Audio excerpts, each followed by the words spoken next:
The rescue. The asteroid mining station Kepler's fortune shuddered under another barrage of plasma fire. Commander Zexai pressed his four-fingered hands against the command console, his compound eyes tracking the damage reports flooding the screens. The Kortheni pirates had chosen their timing perfectly, striking just as the monthly ore shipment was being loaded. Commander, his communications officer, a young Beltheri named Quinn, called out over the chaos. Section 7 has been breached. The human engineer is trapped in the Xenotech lab. Zexai's mandibles clicked in frustration.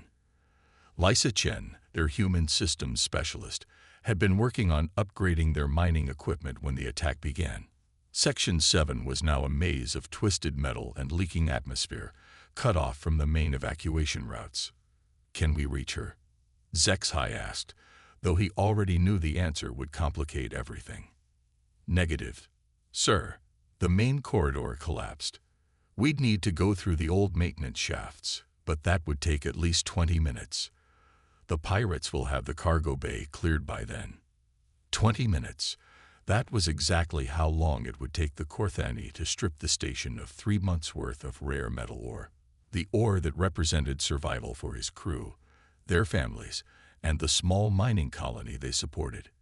Zexai had seen what happened to crews who couldn't pay their corporate debts. Exiled to the outer systems, blacklisted from decent work, left to scavenge among the dead worlds.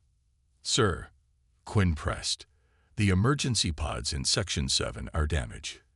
If we don't get to her soon." Through the viewports, Zexai could see the Kortheni ships methodically stripping their cargo containers. Captain Morvak's distinctive crimson vessel, the Blood Talon, hung like a predator among smaller scavenger craft. The pirates were efficient, Zexai had to admit.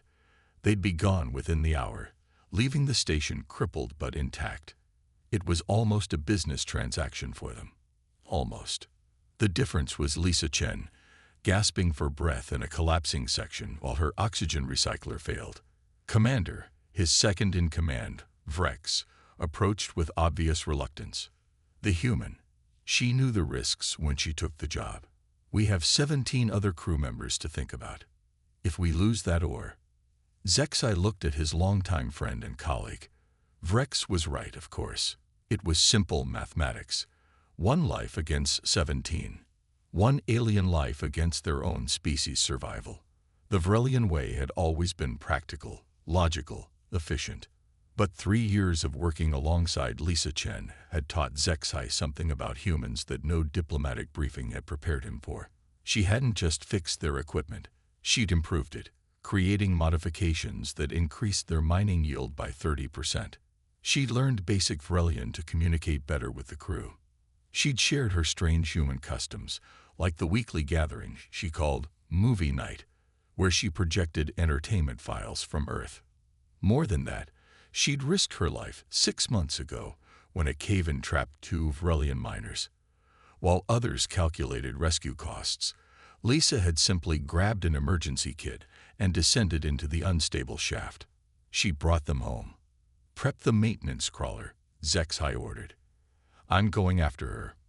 "Commander, that's an order, Vrex. If Morvak wants our ore, he'll have to wait." The journey through the maintenance shafts felt endless. Zexai's environmental suit scraped against twisted metal as he navigated passages barely wide enough for his frame. Behind him, 2 crew members followed with emergency medical equipment. The station groaned around them, damaged systems cycling between emergency power and darkness. They found Lisa in what remained of the Xenotech lab, her human form small, and still among the wreckage of sophisticated equipment. Her emergency suit had sealed automatically when the section breached, but the readouts showed dangerously low oxygen levels. "Lisa," Zexai called through his suit's comm system. "Can you hear me?" Her eyes fluttered open, focusing with obvious effort. "Zex, what are you doing here?" "The ore shipment is exactly where it should be," he lied, carefully lifting her damaged form. "We're getting you out of here." The return journey was harder. Lisa drifted in and out of consciousness, muttering occasionally about system diagnostics and efficiency ratings. By the time they reached the medical bay, the pirate ships were already departing, their holds full of Kepler's Fortune's 3-month harvest. Dr. Kith, their Cis-Theri medic, worked over Lisa with practiced efficiency. "She'll recover," he announced after an hour of treatment. "Oxygen deprivation, some radiation exposure, but nothing permanent." "She was lucky you reached her when you did, Commander." Lucky? Zexhai wasn't sure luck had anything to do with it. 2 days later, as Lisa sat up in the medical bay with her left arm in a regeneration sleeve, she asked the question Zexhai had been dreading. "How much did we lose?" "Enough," he answered honestly. "But we'll manage. We always do." Lisa's brown eyes held his compound gaze steadily. "You came for me instead of protecting the shipment." "Yes." "Why?" Zexhai considered the question. In Vrelian society, the answer would be complex, involving debt calculations and resource management. But he'd learned something from 3 years of human movie nights and shared meals. "Because that's what you would have done for any of us." Lisa smiled, and Zexhai thought he understood why humans had such an effect on other species. It wasn't their technology or their military might. It was something simpler and more dangerous. It was the certainty that they would come for you. The priority communication arrived 18 hours later. Zexhai was reviewing repair estimates when Quinn announced an incoming transmission from the Terran embassy on Proxima Station. "Commander Zexhai," the human diplomat began without preamble, "I'm Ambassador Williams. We understand you recently provided assistance to one of our citizens. Engineer Chen is recovering well, Ambassador. She should be back to full duty within a week." Ambassador Williams nodded. "We're pleased to hear that, Commander. I've been instructed to inform you that your actions have been noted at the highest levels of Earth government. A formal commendation is being prepared." "That's not necessary, sir. Anyone would have." "No, Commander," Williams interrupted gently. "Not anyone would have sacrificed a 3-month ore shipment to save one person, especially not one from another species. That kind of choice, that kind of character, it means something to us." The transmission ended, leaving Zexhai with an odd feeling in his digestive sacs. A commendation was nice, but it wouldn't pay the bills or replace the lost ore. He was still pondering the conversation when his long-range sensors detected something impossible. Ships, dozens of them, dropping out of hyperspace at the edge of the system. Not the patchwork vessels of pirates or the utilitarian hulls of cargo haulers. These were warships, sleek and powerful, bearing the distinctive blue and silver markings of the Terran Defense Force. "Commander," Quinn's voice was tight with disbelief. "I'm reading 47 Terran military vessels taking formation around our station. And, sir, they're requesting permission to dock." The lead ship identified itself as the TDF Retribution, flagship of Admiral Rebecca Stone. When the Admiral's image appeared on their main screen, Zexhai saw something in her eyes that made his carapace shiver. It wasn't anger, exactly.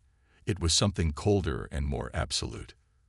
"Commander Zexhai," Admiral Stone began, "my name is Rebecca Stone, Terran Defense Force. I understand you recently assisted one of our people." "Yes, Admiral.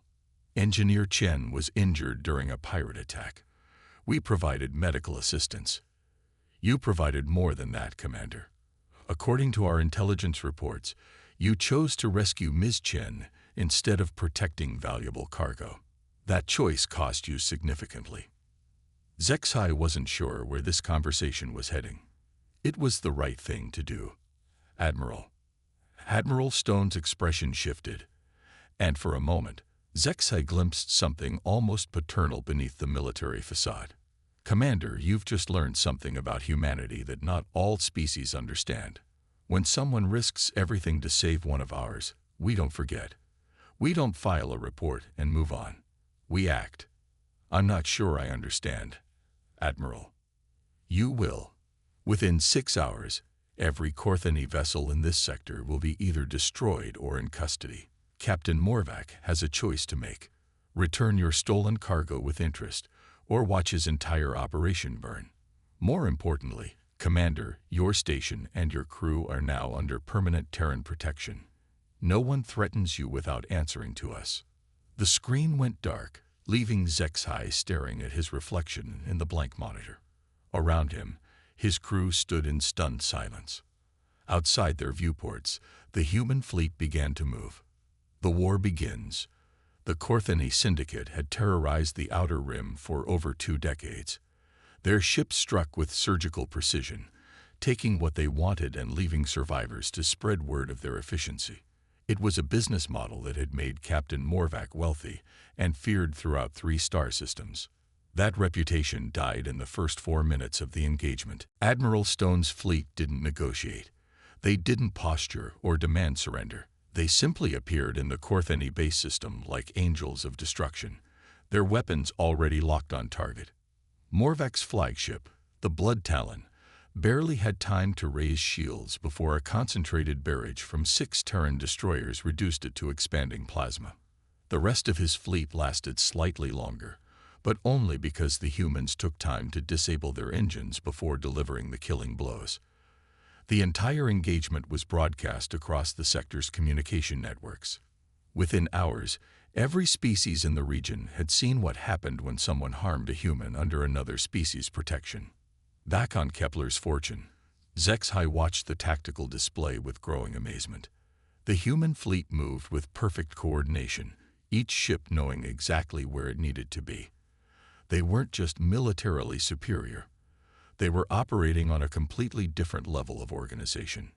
"Commander," Quinn reported, "we're receiving transmission from multiple vessels. Cargo ships, passenger liners, even a few government vessels. They're all requesting permission to dock or asking for our protection." "Our protection?" Zexhai's mandibles clicked in confusion. "We're a mining station. We have exactly 3 defensive turrets and a communications array." "Sir, they're not asking for our weapons. They're asking to be associated with us. Word is spreading that we're under Terran protection. Other species want to share that safety." The implications hit Zexhai like a meteor strike. In saving 1 human, he hadn't just earned their gratitude. He'd gained access to the most powerful military force in known space. Admiral Stone's next transmission came from the bridge of the Retribution as her fleet systematically dismantled pirate bases across the sector. "Commander Zexhai, I wanted to personally update you on our progress. We've recovered 96% of your stolen cargo, along with compensation from Syndicate assets. Additionally, we've established a permanent patrol route through this system. Any vessel threatening Kepler's Fortune will be met with immediate force." "Admiral, this is far more than necessary. We're grateful. But..." "Commander," Stone interrupted, "let me explain something about human nature. When Engineer Chen reported your actions, it wasn't just filed as an incident report. It reached the highest levels of our government because it represents something we value above all else: loyalty to the innocent." On the screen behind Stone, Zexhai could see the systematic destruction of another pirate facility. Korthani vessels that had terrorized shipping lanes for years were burning like fallen stars. "Ms. Chen isn't just any engineer, Commander. She's the daughter of Counselor Chen, one of our most respected leaders. But even if she were the most junior technician in the fleet, our response would be identical. Humans have a saying, 'Touch one of ours, and you touch all of ours.'" The transmission shifted to show the tactical display from Stone's flagship. Red markers indicated destroyed pirate bases, while blue markers showed Terran patrol routes expanding across the sector. "You made a choice, Commander. You chose to value 1 life over material wealth. In human culture, that makes you family. And we protect our family with everything we have." The next few days brought a steady stream of visitors to Kepler's Fortune. Diplomatic envoys from a dozen species arrived to meet the mining commander who had somehow earned humanity's sword and shield. Trade representatives offered exclusive contracts, knowing that Terran protection made the station the safest port in the sector.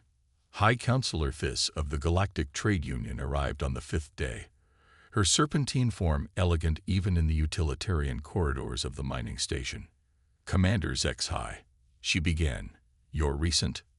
elevation has caused considerable discussion in government circles. The human response to your assistance of their citizen has been, shall we say, disproportionate. Zexhai served her the traditional Belthari tea that served as a diplomatic courtesy among most species. I rescued someone who needed help, counselor. The humans responded as they saw fit. They responded by declaring war on an entire criminal syndicate. They've deployed 47 warships and eliminated targets across 3 star systems, all for one engineer. All for one of their people, Zexhai corrected. I'm beginning to understand the difference. Counselor Fist studied him with ancient eyes. Are you aware that 17 other species have begun extending special protection to human citizens within their territories? Not because they've been asked to, but because they've seen what happens when humans believe you have harmed one of their own. Zexhai hadn't known, but he wasn't surprised. The human response to his rescue of Lisa Chen had been broadcast across the galaxy. Every species that had seen the Korthani Syndicate's destruction understood the message. The trade union is concerned about the precedent. This continued.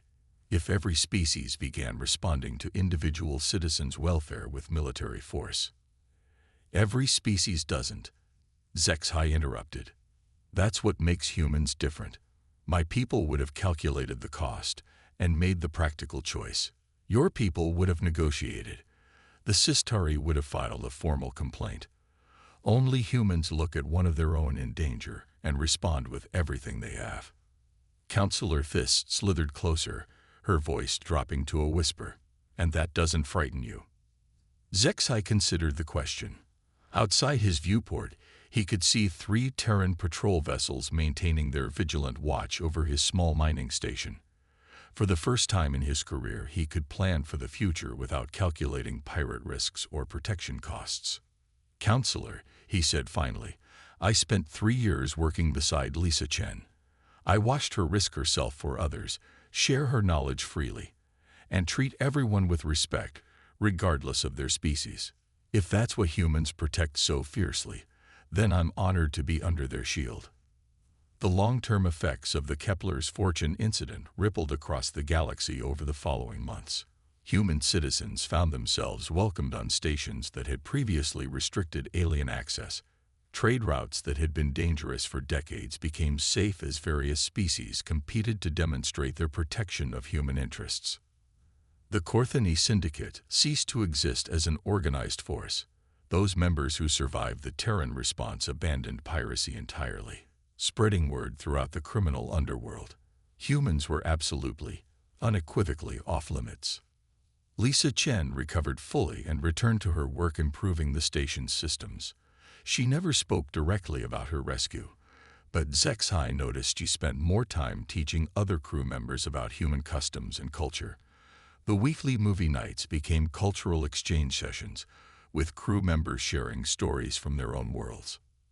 You know, she said one evening as they watched a human film about loyalty and sacrifice, what you did for me, it changed everything. Not just for me, but for humans everywhere. People see how other species treat us differently now. I only did what was right, Zexhai replied. That's what makes it important, Lisa smiled. You didn't help me because I was human or because you expected something in return. You helped me because I needed help. That's the kind of character that humans spend their lives trying to live up to. Zexhai thought about that conversation often in the months that followed. The human fleet eventually moved on to other duties, but their protection remained. The promise had been made, and humans, he'd learned, kept their promises. The galaxy had learned something important about humanity. They didn't just protect their own out of tribal loyalty or species pride. They protected anyone who demonstrated the values they held most sacred: courage, sacrifice, and the willingness to risk everything for those in need. And once you earned that protection, it lasted forever. 6 months after the incident, as Zexhai reviewed the station's most profitable quarter in its history, he received a personal message from Admiral Stone. Commander, her recorded image said, I wanted to thank you personally for what you taught us about ourselves. When we learned about your sacrifice for Ms. Chen, it reminded us why we serve. It's not just to protect humans, but to protect the kind of universe where beings like you exist. That's worth any price. The message ended with coordinates for a new trade route, one that would cut their shipping time to core worlds in half. A final gift from humanity to the alien who had reminded them what they were fighting for. Zexai saved the message and returned to his work, knowing that somewhere among the stars, 47 warships stood ready to remind the galaxy that some bonds transcend species and some protections last forever. The universe had learned what happened when you hurt a human. More importantly, it had learned what happened when you saved one.